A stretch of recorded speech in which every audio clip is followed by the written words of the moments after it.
two families at war in rural Tennessee. One crazy group living across the street from another crazy group.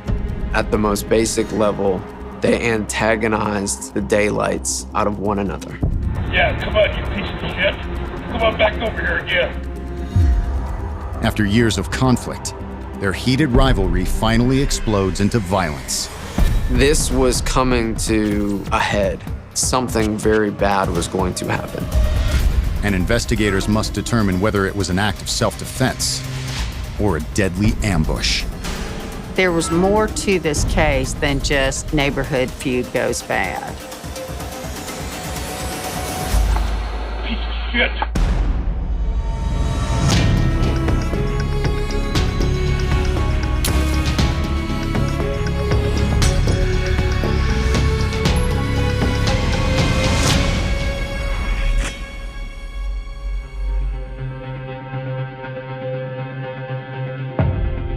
September 16th, 2013. It's a pleasant evening in the rural community of Union County, Tennessee.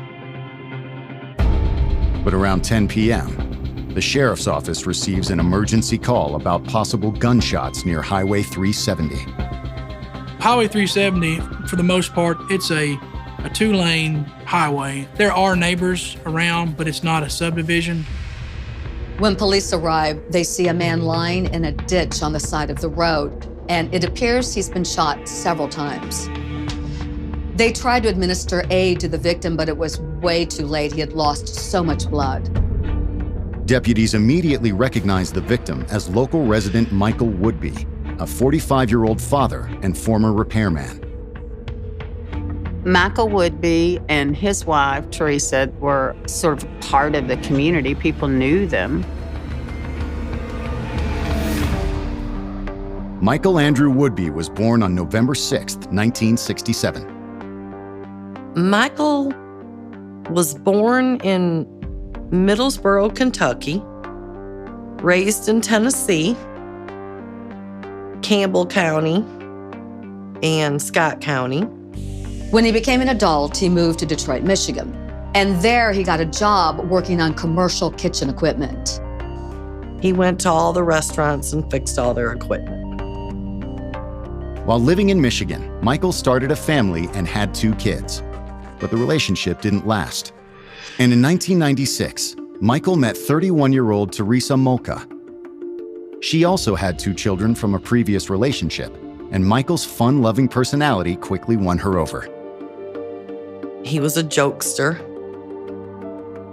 He loved giving. He'd gather up gifts all year round and hand it out to all the poor kids in the neighborhood at Christmas time. Over the next 17 years, Michael and Teresa built a life together and raised their 4 children. But as empty nesters in their 40s, the couple began to face some unexpected challenges. Because he was a large man and because of his physical condition, Michael ran into serious medical problems. He had had some heart issues twice. Had a heart event back in 2008 and then another one in 2009. And he just couldn't get around like he used to. While they're dealing with all of that, one of the daughters becomes pregnant and has a child, but she can't care for that child. So Michael and Teresa decided that they would. In 2010, Michael and Teresa decided to make things simpler and moved back to where he grew up in rural Tennessee. What I wanted was for our grandson to have stability and a forever home. It was getting really rough where we were living, and we just decided to come back. They found a nice little house along the highway about 25 miles north of Knoxville. The property we purchased had 6 acres almost. It has lake access all the way around it. It's close to the freeways, close to the hospitals. Teresa took a job as a nurse, while Michael stayed at home to care for their grandson. It's just a wonderful area to raise children in. We were happy with what we found. I mean, it was beautiful. The land was beautiful. But now Michael Woodby has been found shot to death on the side of the road, not far from their home. Sheriff's deputies secured the scene, but keep in mind, this is a small department. They have limited resources, and they know they're going to need help dealing with such a serious case. So they call in the Tennessee Bureau of Investigation to help. Special Agent Andy Corbett is immediately assigned to the case. I met with the local sheriff's department there on the scene, and they shared what known information they had. Michael's body is found lying on its left side, and a preliminary search turns up 4 9mm shell casings. All 4 shell casings were in a pretty close proximity to one another and also close to where the body was at. They also find a wooden stick and a flashlight near his body, and they think he may have been holding those items when he was shot. Since the Woodbys live nearby, investigators walk over to break the bad news to Michael's wife. After I was told deceased, I lost my mind. It was a blur after that. It was a blur. She's obviously distraught, but she's able to tell them as much as she possibly can. And what she does reveal is that she thought that her husband had gone out for a walk about 1/2 hour earlier. He was walking to get exercise, and this was his way to hopefully improve his health condition. It was very hot in the summer, so he preferred to go on his walks at night when it was cooler, and he usually took a walking stick. Teresa said that a few minutes after Michael left, she heard gunshots, but at the time, she hadn't been worried. He's a big man. He's not scared of anything, so I wasn't scared for him. My worry and fear didn't come on until I saw them police lights. And I thought, oh no. Teresa told police that she thought somebody had ambushed Michael, and she said she had a pretty good idea of who it might be. Coming up, investigators learn of a neighborhood feud like no other. You see people not liking their neighbor. This takes it to a level that's unbelievable.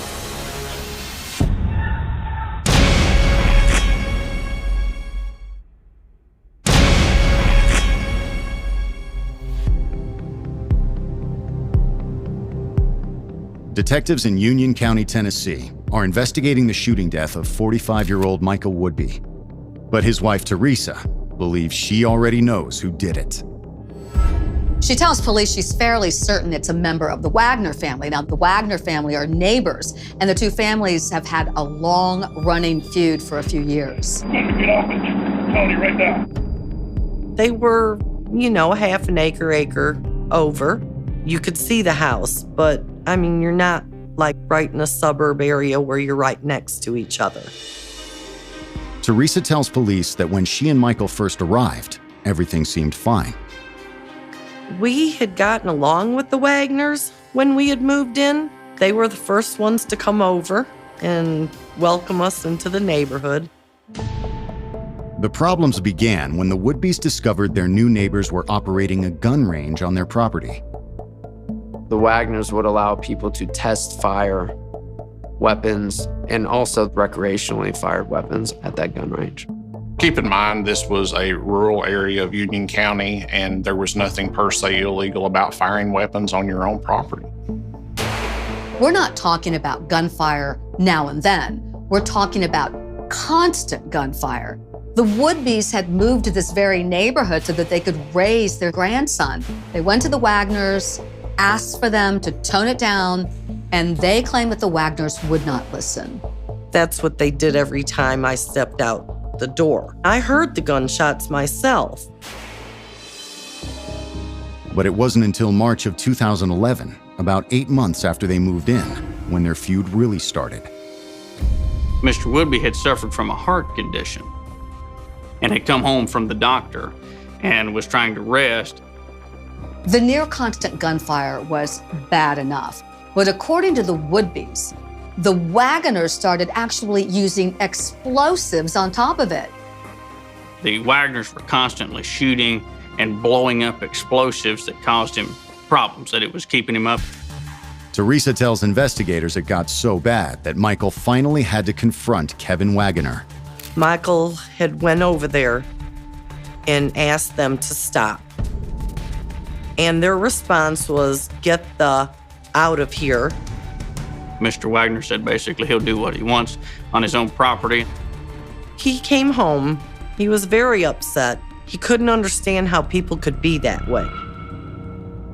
After that, the noise only increased, and so did Michael's frustration.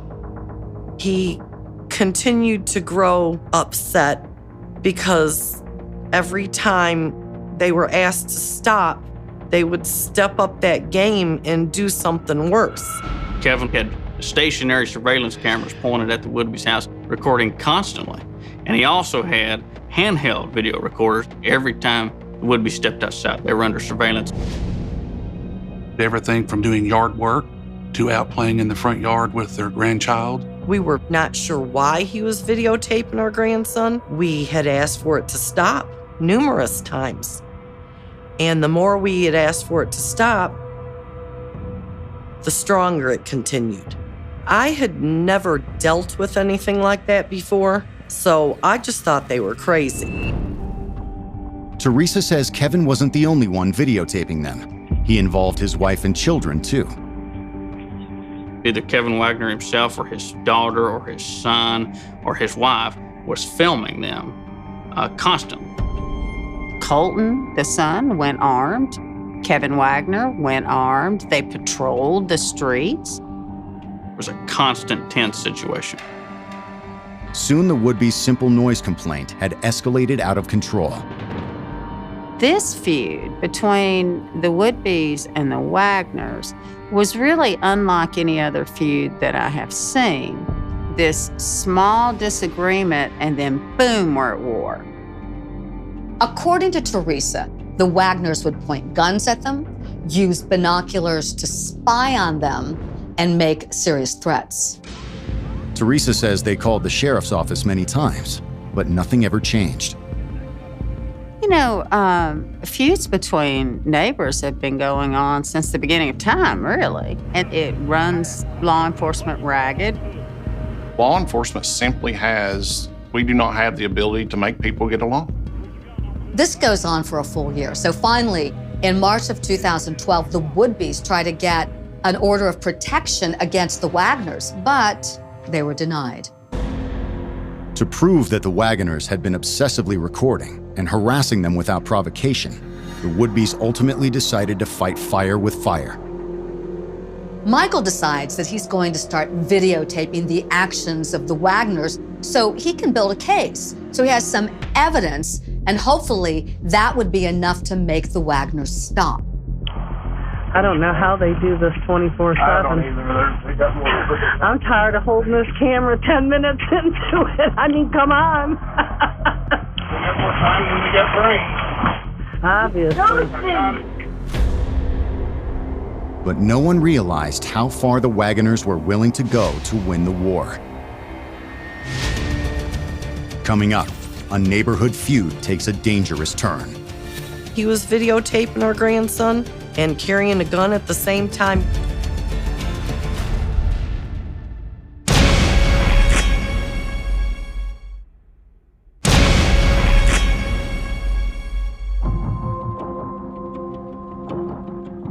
Less than an hour after Michael Woodby was found shot to death near his home in rural Tennessee, investigators have a person of interest.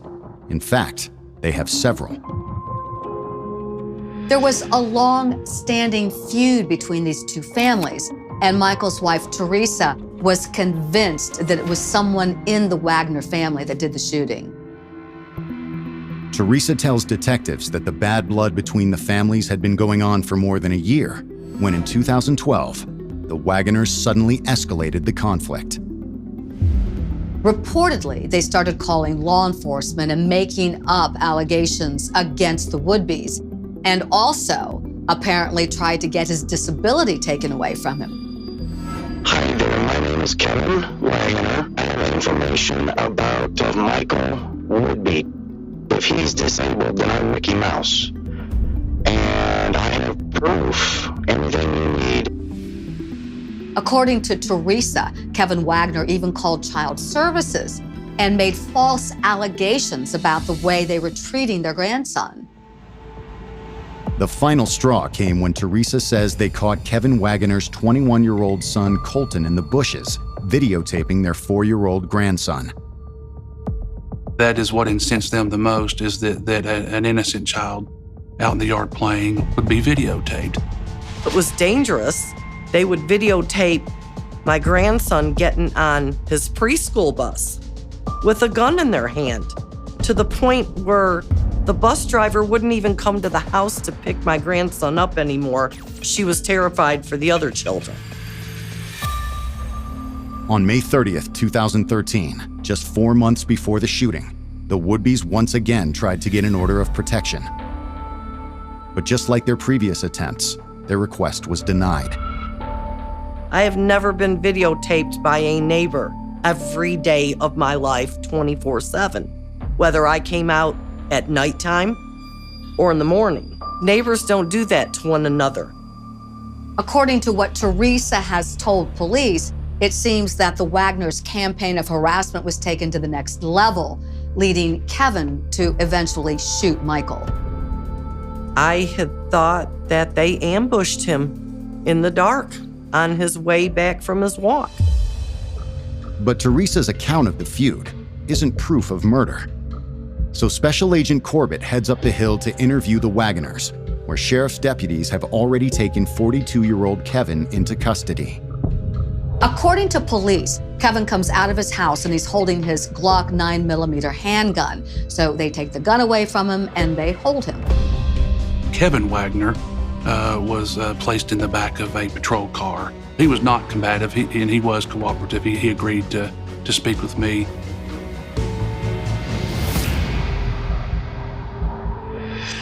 Kevin Lee Wagoner was born on August 5th, 1971, in Elkhart, Indiana. He enjoyed baseball when he was a kid, so we a lot of times I remember playing catch. He was always outgoing. He'd talk to anybody. He was a great guy, would give the shirt off his back if he had to. After high school, Kevin planned to become a police officer. But his dream had been shattered during his final baseball game. There was an accident, and the kid that they were both running in the outfield for a fly ball, and the kid hit him in his ear, and it broke his collarbone and his canal to his ear and everything, so he lost the hearing in his ear. So he could never be a police officer. Kevin decided to switch gears, attending Indiana University in 1990. It was there he met his wife, Kennette. The two fell in love and Kennette got pregnant. So he dropped out of school and they got married in 1992. When Colton was born, Kennette decides that she's going to stay home and raise the child. Kevin goes out and gets a job as a purchasing agent. He'd done a lot of warehouse stuff, supervising, I guess, over shipments and in and out. Soon after, their daughter Kelsey was born. The family stayed in Elkhart for the next 15 years. But by 2009, the Wagoners decided it was time for a change. The kids were teenagers and they decided they wanted warmer weather, so they packed up and moved down here to Tennessee. Kevin wanted to live off the land, raising the chickens and goats and things like that. That June, the family moved into the house on the hill overlooking Highway 370. He bought this property because it did have a lot of land and kind of a mountain area where he could use as a shooting range. We like to go shoot. The Wagner residence consisted of a house, a shed, and then another third building. Kevin decided he would refurbish that building and turn it into a gun shop. And by the end of the year, he opened for business. But in August of 2011, Kevin got the opportunity to work as a security guard for the Knox County school system. He always wanted to be a police officer. Being a security guard was the next best thing, and he loved it.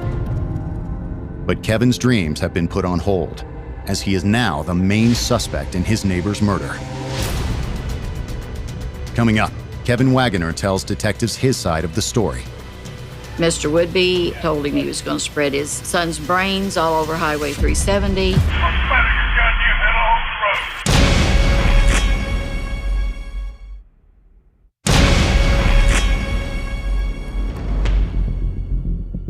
The Tennessee Bureau of Investigation has taken 42-year-old Kevin Wagner in for questioning about the murder of his neighbor, Michael Woodby.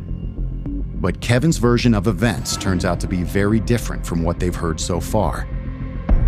Kevin did not shy away from stating that there was this ongoing feud, but there was a difference of opinion or of what caused the relationship to sour. Kevin says the trouble began in the spring of 2011, about 8 months after the Woodbys moved in, and about 2.5 years before Michael was murdered. Kevin Wagner's version of why this conflict started was that he said Mr. Woodby came over and wanted to buy a weapon from his gun shop. Michael Woodby asked my brother that if he could purchase it without doing a background check. Michael Woodby had run-ins with the law in his past, and as a result of that, he had a felony conviction. It was something fairly minor, but in Tennessee, if you are a convicted felon, you can't have a weapon. Essentially, my brother told him no, that he couldn't do that he could lose his license. But Kevin says Michael wouldn't take no for an answer, despite his drug conviction. Instead, Michael suggested they let his wife buy the gun for him. It's called a straw purchase. And what that essentially means is that someone else's name is put on the paperwork. It's a legal loophole, and most people tend to get away with it unless that gun is used in the commission of crime. Kevin refused to sell Michael a firearm in contravention of federal and state law. And that was the beginning of the end of their relationship. Kevin says that's when the Woodbys suddenly changed their attitude about the gun range. They had to shoot the guns in order to make sure they worked before they could sell them. So Woodbys didn't like it that they could shoot the guns and wouldn't sell them one. Kevin told police that when all the noise complaints didn't work for the Woodby family, they took it to the next level and started making threats against the Wagners. Oftentimes, it was very petty. You're looking at me, you're looking at my wife, you're looking at my child, you're looking at me cross. There were lots of accusations. Mr. Woodby and his wife would call the police quite often. The police would never find anything and never made a report of any incident that went on. So he would ask the police what he needed to do with his neighbor. And they advised him that he needed to record incidents that took place. They needed something that had a date and time stamp for them to be able to do something to Mr. Woodby. Just like the Woodbys had, Kevin Wagner tells police he bought the handheld cameras to gather evidence for a restraining order against the Woodbys. The reason why every moment was being recorded by the Wagners is because over the course of time, the incidents started to increase in frequency. You people are freaks! Kevin says that in August, Michael assaulted him in their yard. But Michael threatened to do even worse to his son, Colton. He said he wanted to kill him, that you're not gonna miss your son, I'll go to prison, that you won't have your son no more, kind of comments. Mr. Woodby told him he was going to spread his son's brains all over Highway 370.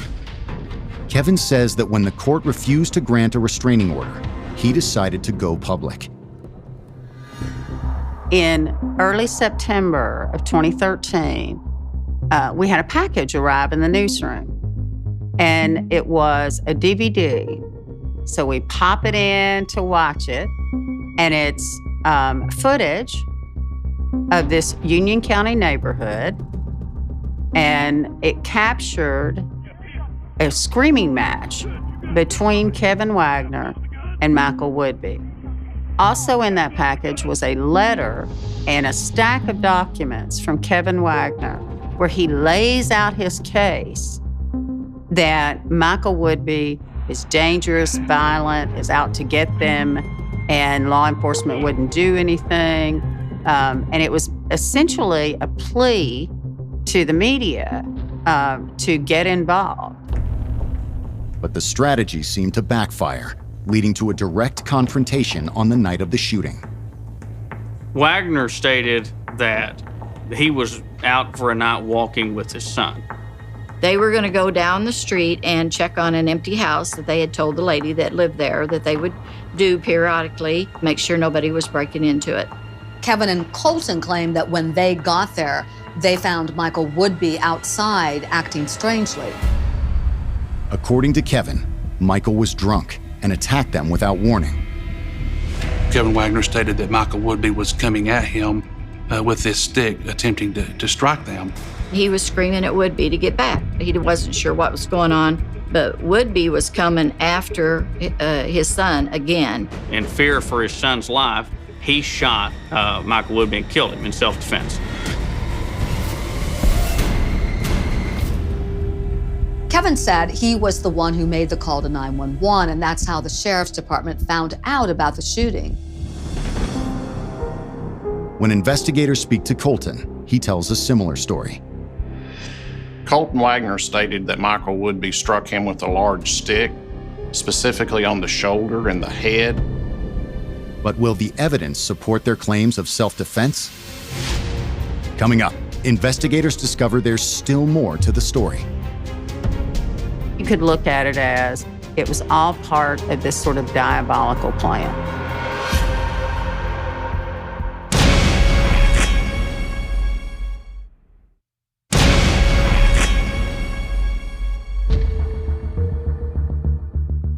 Kevin Wagner has just confessed to killing his neighbor, Michael Woodby, but he insists it was necessary to protect his son.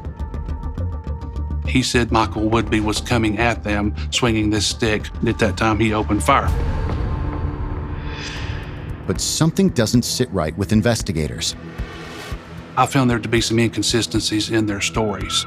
Colton said Michael hit him on the head, but according to police, Colton did not appear to have any injuries, and he refused to go to the hospital for treatment. The biggest thing is that Mr. Wagner stated that the shooting occurred on his side of the road, what we would call the Wagner side of Highway 370. However, Michael's body wasn't found on the Wagner side of the highway.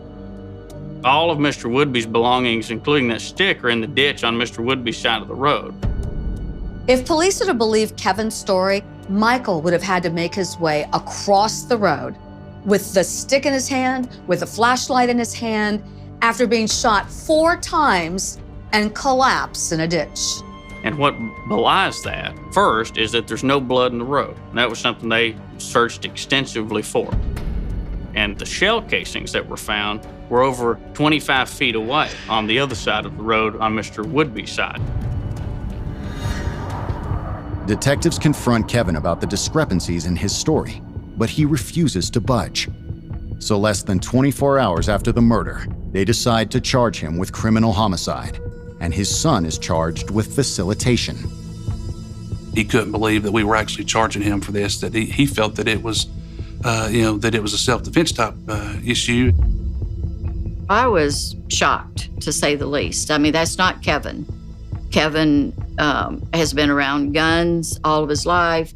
There's never been a question of him harming anybody.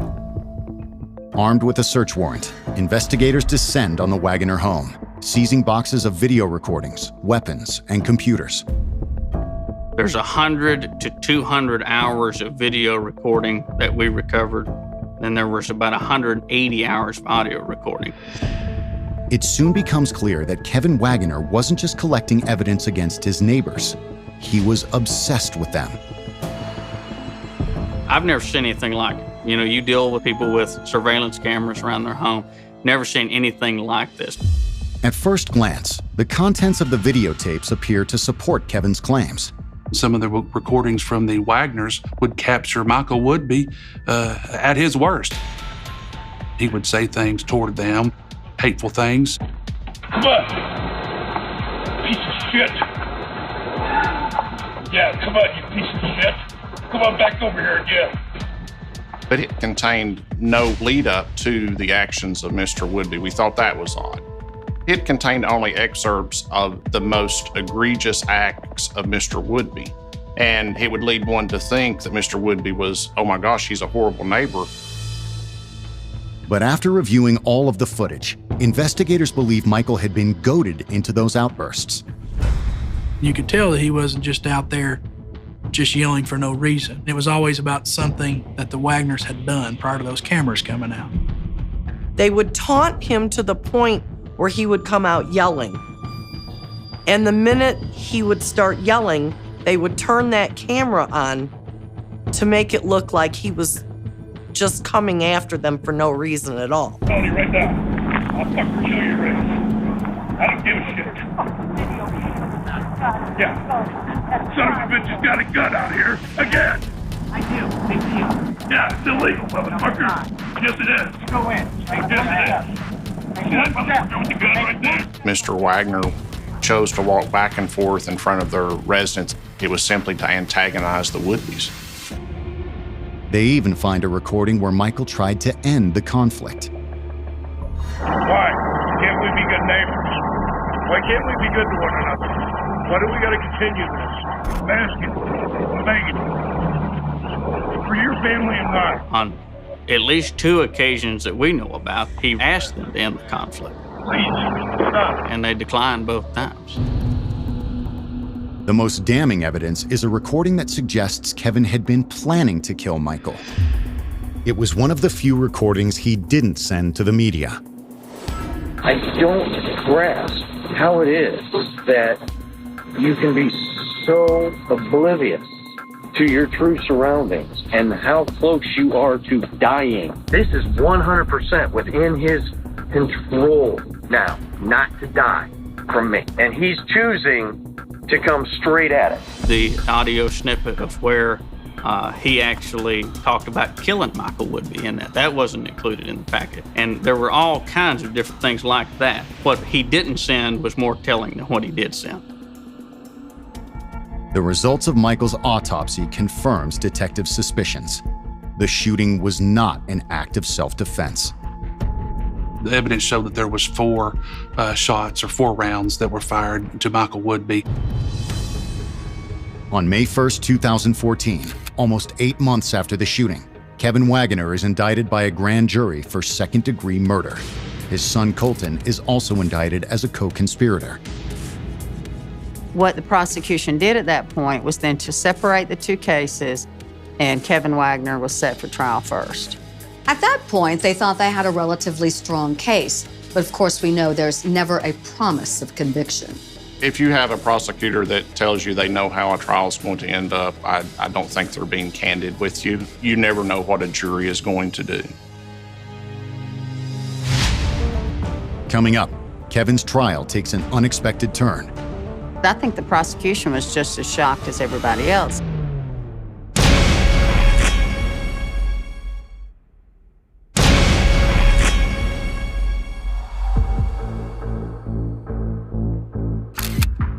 Kevin Wagner and his son Colton have both been charged in the murder of their neighbor, 45-year-old Michael Woodby.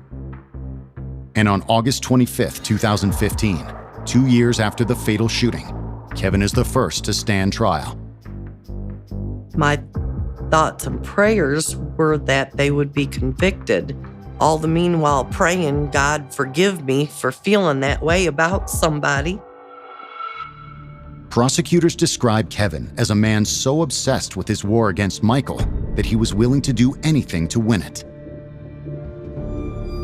They argue that Kevin deliberately pushed Michael Woodby to the edge, to the breaking point, so that he could capture his apparently maniacal behavior on camera, and that Kevin used his own son as bait.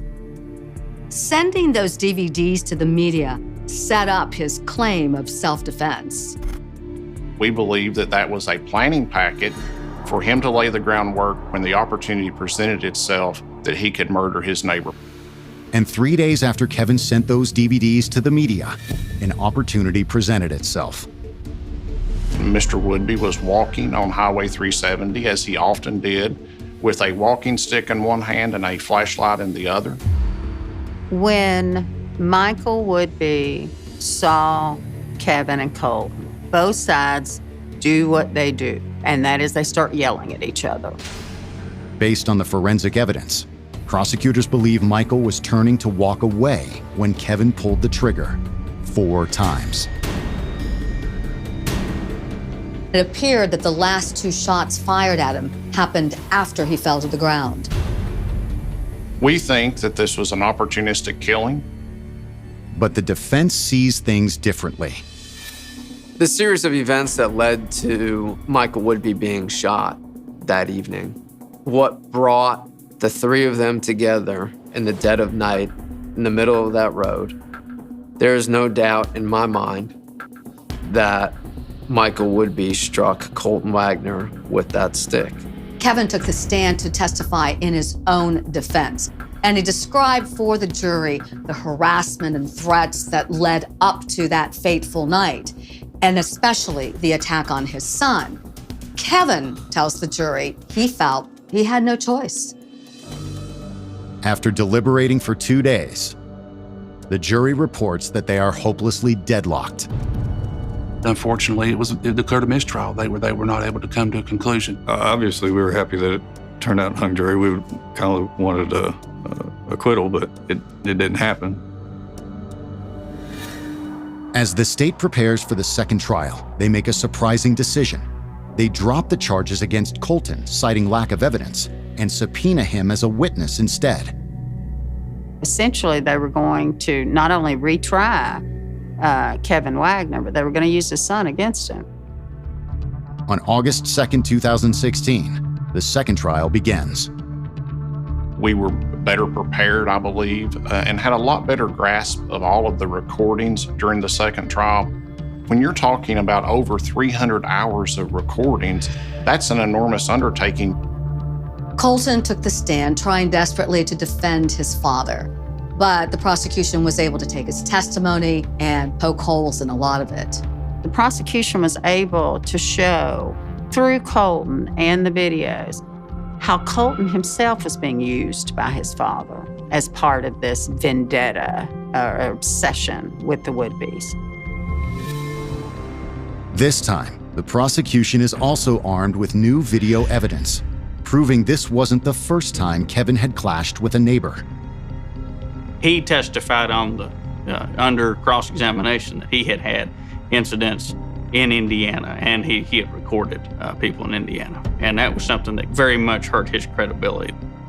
When Kevin started testifying, it unraveled very, very quickly. His lack of regret, his inability to effectively detail to the jury any mistakes that he made, to me, were his ultimate undoing. On August 10th, 2016, the jury finds Kevin Wagner guilty of second-degree murder. He is sentenced to 18 years in prison. There was sort of this shock feel in the courtroom. You could hear Kenneth, Kevin Wagner's wife, kind of yell out. Teresa Woodby started crying. It was very emotional. I cried for not only myself, but for their family also. That's a terrible thing to happen. What happened? It was awful. Although the verdict brings some relief to one of the families, the devastating effects of their deadly feud will linger for generations to come. He was my home. Everything. My joy, my laughter, my partner, my friend, my confidant, my uplifter. Part of the big tragedy of this case is that really it didn't have to happen. If these two families had just been willing to sit down and compromise, none of this would ever happen. No one would be dead. No one would be behind bars. The best way for this feud to have been resolved would be under the premise of love thy neighbor. We all have, shortcomings in life, and sometimes we just have to look over the shortcomings of others, put that behind us, and move on and get along with one another.